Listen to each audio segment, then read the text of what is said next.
Cyber security day 23 dark web. क्या आप जानते हैं जो इंटरनेट अभी तक हम विजिट करते हैं वो बेसिकली पूरे इंटरनेट का सिर्फ और सिर्फ 4 to 6% है। बाकी का जितना भी है वो सब आता है डीप वेब और डार्क वेब के अंदर। डार्क वेब बेसिकली वो इंटरनेट का पार्ट है जो कि आम लोग इतनी ईजिली नहीं एक्सेस कर पाते। वो किस लिए? क्योंकि उसके लिए एक स्पेशल तरीका होता है उसको एक्सेस करने के लिए ही। ये नहीं कि जैसे कि हम अपना गूगल क्रोम या माइक्रोसॉफ्ट एज खोलते हैं ब्राउजर और उस पर लिखते हैं google.com या facebook.com और हम उसको विजिट कर लेते हैं। इतना इजीली नहीं होता डार्क वेब को विजिट करना। तरीका होता है उसको विजिट करने का, एक प्रोसेस होता है। सबसे पहले डार्क वेब की जितनी वेबसाइट्स होती है वो .onion से एंड होती है, ना कि .com और .in जिस तरह की हमारे नॉर्मल ब्राउजर पे वेबसाइट जो होती है वो एक्सेस होती है। उसमें सारी वेबसाइट जो है वो .onion होती है और वो इसलिए क्योंकि वो सारी एनक्रिप्टेड होती है, वो सारी इतनी ईजिली एक्सेसिबल या इतनी ईजिली ट्रैक नहीं करी जा सकती। जैसे उनका कोई ऐसा नहीं होता कि जैसे नॉर्मल ब्राउजर में हम google.com लिखे और गूगल तो बस हमें इंडेक्सिंग करके उसका और जो भी इंटरनेट पे उसकी सर्चेज मिलती है वो हमें इंडेक्सिंग करके वो प्रोवाइड कर देता है। लेकिन डार्क वेब पे ऐसा नहीं होता। उसके लिए आपको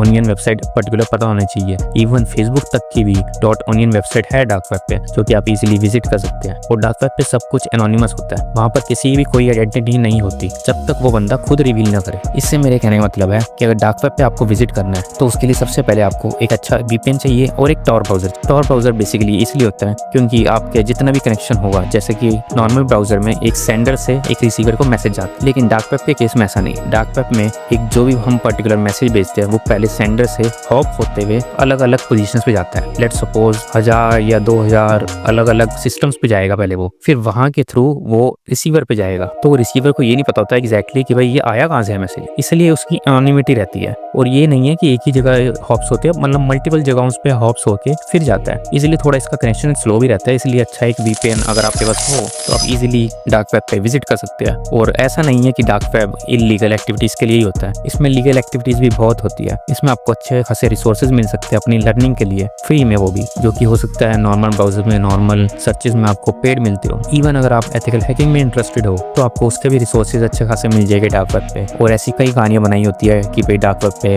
इतनी इलीगल एक्टिविटीज होती है तो इससे दूर ही रहो। तो ऐसा नहीं है, अगर आप सेफली विजिट करें तो डार्क वेब एक बहुत अच्छी चीज भी है। ऐसी और वीडियोस के लिए मुझे फॉलो और सब्सक्राइब करें।